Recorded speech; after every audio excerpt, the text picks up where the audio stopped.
शाहजहांपुर में बीते दिन एक महिला की कई वर्षों से संतान न होने के कारण उसके ससुराल पक्ष ने तंत्र मंत्र के अंधविश्वास में आकर महिला को गर्म चिमटों से दागा, जिसके बाद ससुराली मौके से फरार हो गए। शाहजहांपुर पुलिस आरोपियों की तलाश में जुटी रही। वहीं महज 24 घंटे के अंदर पुलिस ने मामले का खुलासा कर दिया।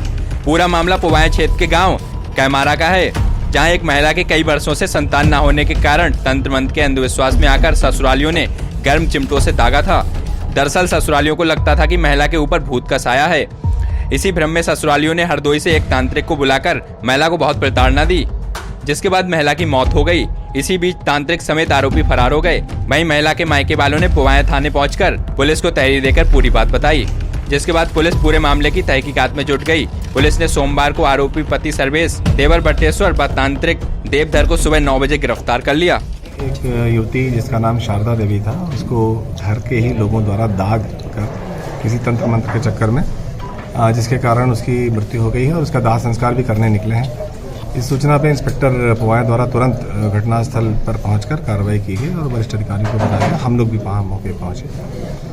वहाँ पूरी बात ये समझ में आई कि ये जो शारदा देवी मृतका हैं, इनके विवाह के 14 वर्ष हो चुके थे और इनको कोई संतान नहीं हो रही थी। इनके पति जिनका नाम सर्वेश है ये, और इनका एक भाई है दुर्वेश, एक भाई है उमेश और इनके फादर हैं बटेश्वर। इसमें से दुर्वेश किसी तांत्रिक के संपर्क में था और जिसका नाम देवधर है, जो थाना पिसामा जनपद सीतापुर क्षेत्र का रहने वाला है। उससे कुछ तंत्र विद्या इत्यादि इसने सीखी थी और कई इस तरह के जगहों पर जाता था जहां इस तरह भूत प्रेत भगाने का क्रम होता है। और इसने घर पे आके और सबको बताया कि यहाँ पर भूत है और इसकी वजह से ये दिक्कतें आ रही हैं और इस पर एक हवन करना होगा। और रात में इसने वहाँ हवन का आयोजन किया। इसका भाई जो पति है शारदा देवी का सर्वेश, वो भी मौजूद था और बटेश्वर मौजूद था और इसका एक भाई जो फरार है उमेश, ये मौजूद थे। इन्होंने वो हवन इत्यादि किया और हवन के बाद उसमें चिमटा रख के और हवन की लकड़ी से ही इनको दाग देना शुरू किया कि इससे जो है इसका भूत भाग जाएगा। और इसी क्रम में दुर्भाग्यवश उस महिला की मृत्यु हो गई। इनसे जब पूछताछ की गई तो ये इसी तरह की बातें बता रहे हैं जैसे कि ये वास्तविकता में जहाँ ऐसा महसूस करते हो कि वाकई ये भूत प्रेत होते हैं और इनके कारण ही ऐसा इनके घर पे नहीं हो रहा है। और बहुत छोटा सा इनकी मड़ई है, छोटी सी, और उसमें भी बहुत सारे अगरबत्ती के पैकेट्स इत्यादि मिले। तो इसका मतलब ये है कि काफ़ी समय से ये इस तरह के क्रियाकलाप कर रहे हैं। आज भी उसका कहना है कि मेरे पास भूत है और मैं जिन हूँ और इस तरह की बातें। तो ये कुल मिलाकर, लेकिन इस बात को ज़रूर स्वीकार किया है कि हमने ही ऐसा किया हवन करके और उसको दाग दिया, जिसके कारण से उसकी दुर्भाग्यपूर्ण मृत्यु हो गई।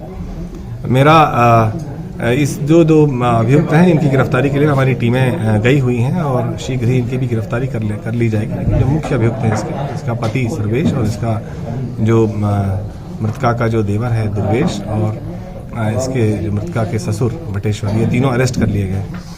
और मेरा अनुरोध और अपील ये मेरी है सबसे कि कम से कम ऐसे चीज़ों पर विश्वास न करें जो अंधविश्वास से संबंधित हैं, भूत प्रेत इत्यादि से संबंधित हैं और इससे कोई लाभ नहीं होता है। ये बिल्कुल कोरी कल्पनाएं हैं और कोई भी अगर समस्या हो तो इसका निदान चिकित्सक ही है, उसके माध्यम से अपने किसी भी तकलीफ का उपचार कराया जा सकता है और ऐसे लोगों के बहकावे में और इसमें भ्रम में ना आए। सीएमओ से जुड़ा हुआ मामला है ये, कोई ऐसा अभियान चलाएंगे जो ऐसे तंत्र मंत्र करने वाले जहां तक बैठते हैं, सीएमओ को चिट्ठी वगैरह लिखी जाएगी जिससे ऐसे लोगों के खिलाफ कार्रवाई की जा सके? जी देखिए, दो तरह की बातें हैं। एक तो जो झोला छाप डॉक्टर्स होते हैं जो अपने मन से दवाइयाँ जो बिना किसी क्वालिफिकेशन के देते हैं, उन पर तो सीएमओ साहब का अधिकार क्षेत्र बनता है। लेकिन ऐसे यदा कदा घूम कर और ओझाई और ये शोखाई करने वाले लोग, इन पर भी अवश्य उनको संज्ञानित जरूर कराया जाएगा। लेकिन ऐसे लोगों की बहुतायत बिल्कुल ऐसे निरीह जो पिछड़े लोग हैं उनके अंदर ही उनकी पैठ होती है, वरना थोड़ा बहुत जागरूक जो नागरिक होता है वो इन चीज़ों पर विश्वास नहीं करता है। हाँ, जैसा आपका कहना, जरूर इस पर भी सीएमओ साहब को संज्ञानित किया जाएगा।